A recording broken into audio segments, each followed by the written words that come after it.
Marketing is a dynamic and ever-changing field. The top digital marketing strategies change over time with the consumers and the technological trend of the day. And this is why every new product out there which you want to bring into the market needs a very good marketing strategy, which is well planned and has well-defined goals and objectives. Welcome back to my channel. This is Francis Eze, and I'm all about teaching you how to make money online and everything that surrounds making money online. And if this is your first time of coming to this channel, you are super welcome.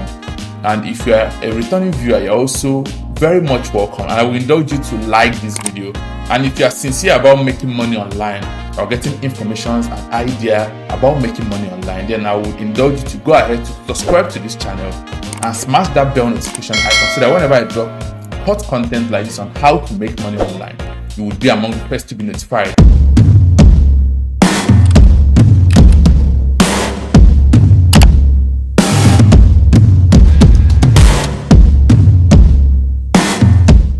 Okay, so in today's video, we're going to look at how to develop very good marketing strategy for your products, especially the new ones that are coming into the market.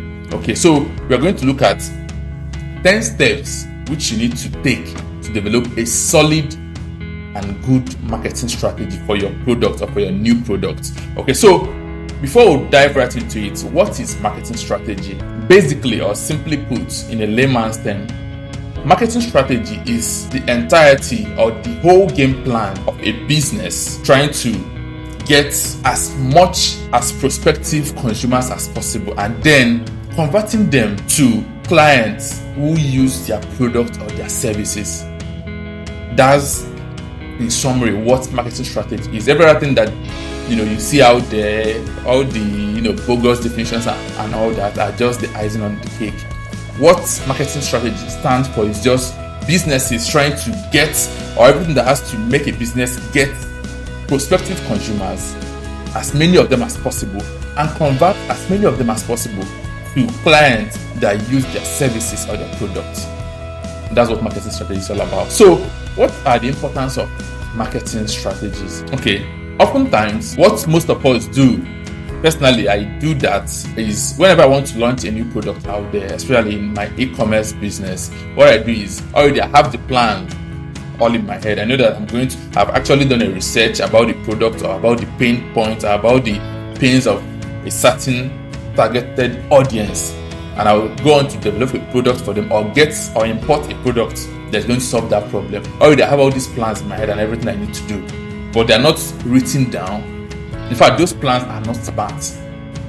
They are not really specific.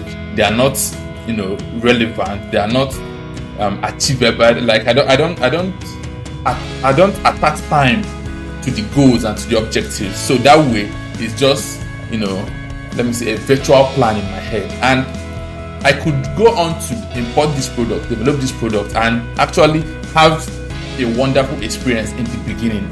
But over time, when I start, probably maybe the advert is not going on well and all that, I will probably get confused on what to do because I don't have solid plan. Assuming I have solid plan that, we are going to do this, we are going to do this, we are going to do this at specific points in time.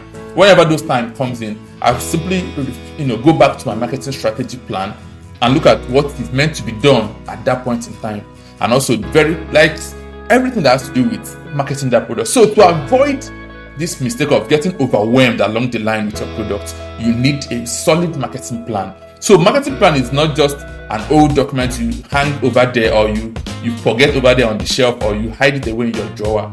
It's actually a set of process you need to actually have a successful sales or business or service or product experience. Having said that, let's hop right to the 10 steps you need to develop a very good marketing strategy for your new product.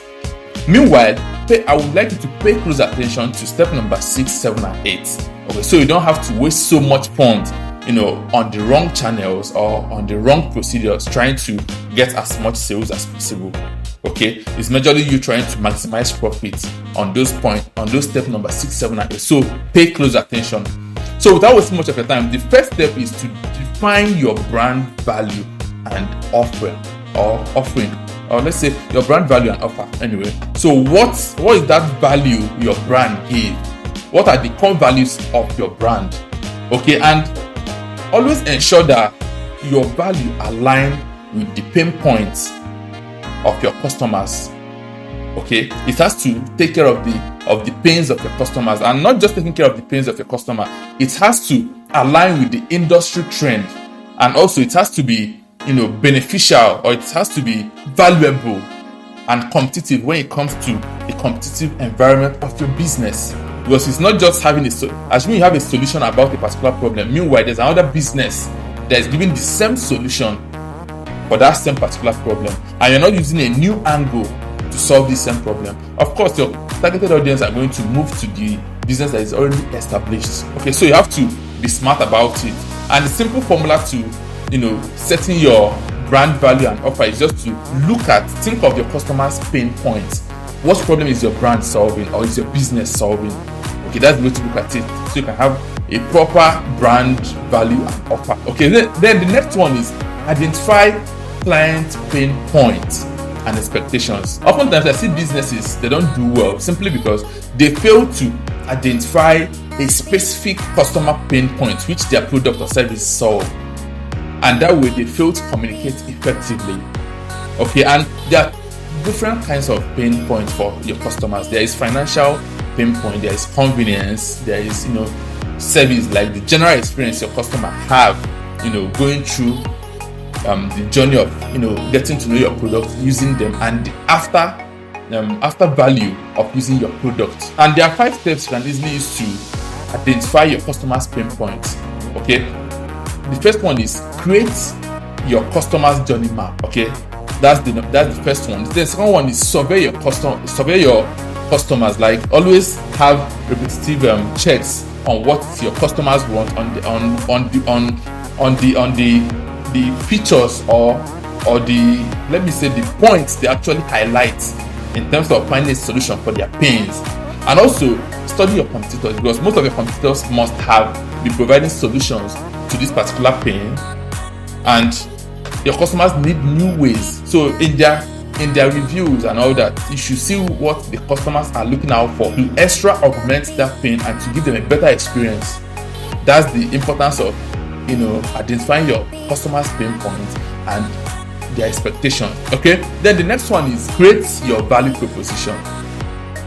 Oftentimes, what I see businesses do most times is that they come out and be like, this is what we are selling. Yeah, a customer would want to buy a car, but don't sell them car. Just at the end of the day, what you give them is the car, but there should be a value attached to that car, because that's what their mind pictures very well, and that's what their mind understands very fast. So if you are selling a car, why not sell convenience? Why not sell class? Nobody wants to buy a car, especially all those high-end cars. You can sell speed, you can sell class, you can sell convenience, you can sell high-level comfort. Let me give you an instance. What makes people to buy a certain brand of car instead of the other brand? Some of those big brands in cars, they sell speed, they sell comfort, they sell class, they sell swag. And that's the value, that's their value proposition, that's the value they give. But now they give their customers car.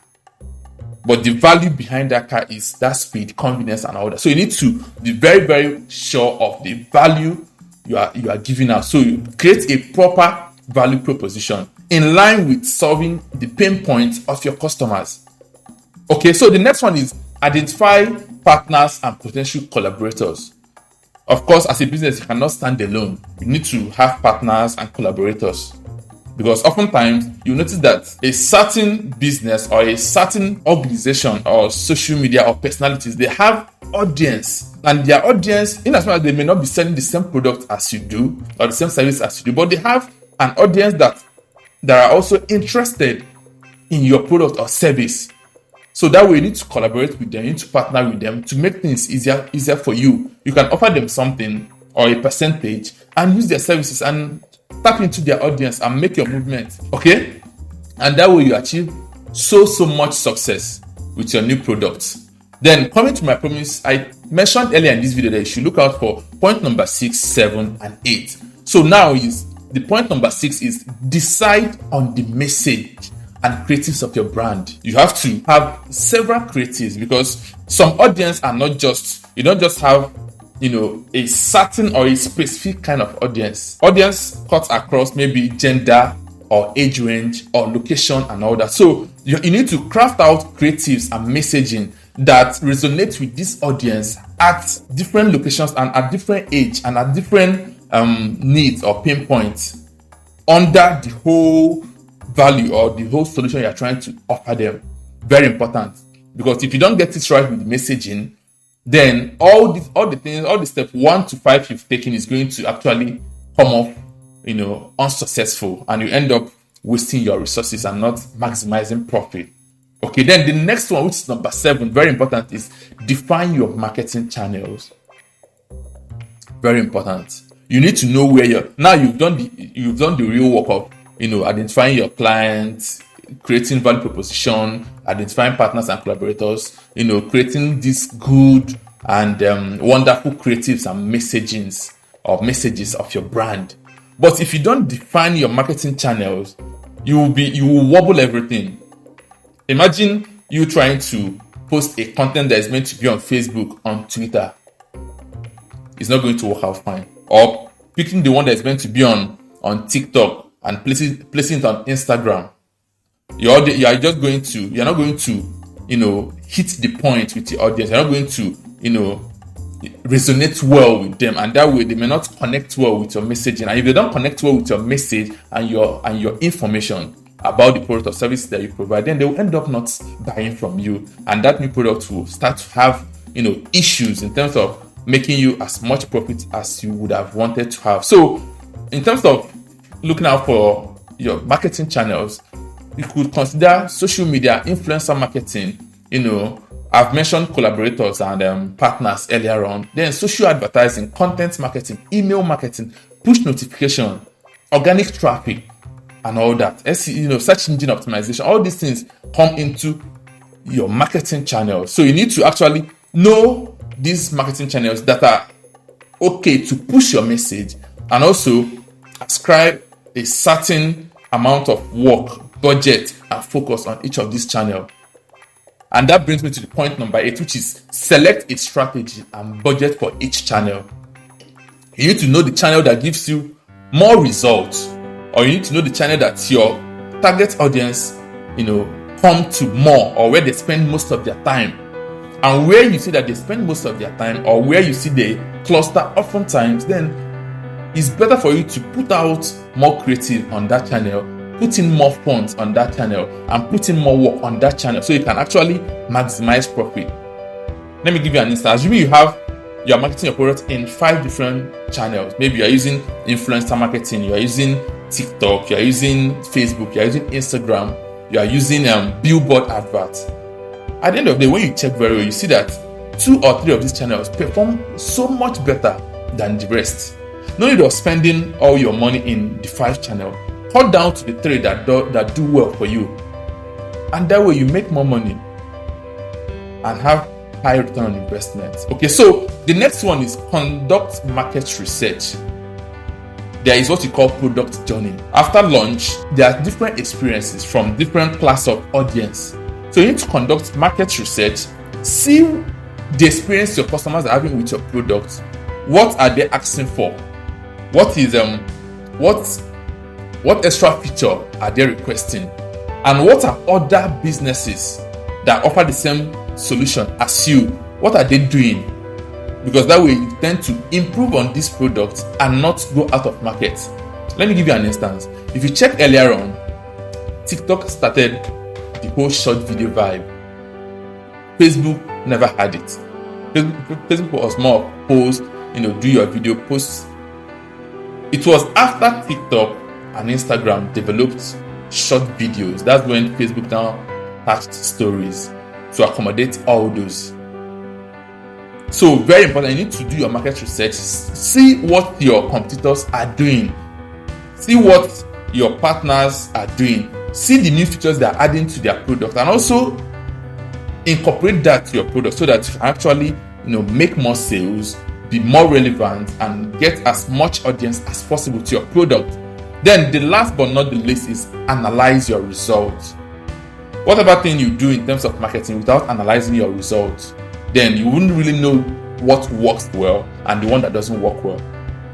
So you need to have some key performance indicators which you are going to look at each point in time to be sure that okay, we are on the right track. We need to put in more effort. We need to do this and we need to do that. So that way, the whole marketing strategy makes sense because you can track your goals, you can track your results, you can track your performances.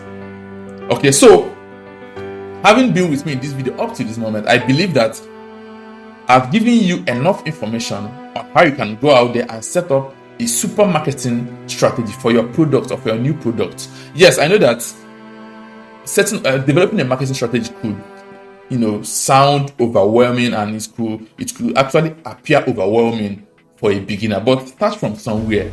Get started with step 1. Before you know what's going on, you've done step 2, step 3, and with that you get to step 10 and you become better. You build better business and you move faster and better and have more success. And also, when setting up your marketing strategy, make sure that your goals and objectives are smart.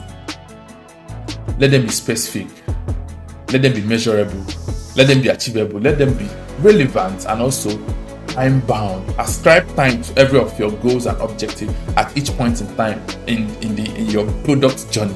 Okay, so having been with me in this video, I would indulge you to like this video if you are getting good value. Then go ahead to subscribe and smash that bell notification icon if you really are interested in making money online. Okay, so thank you for watching.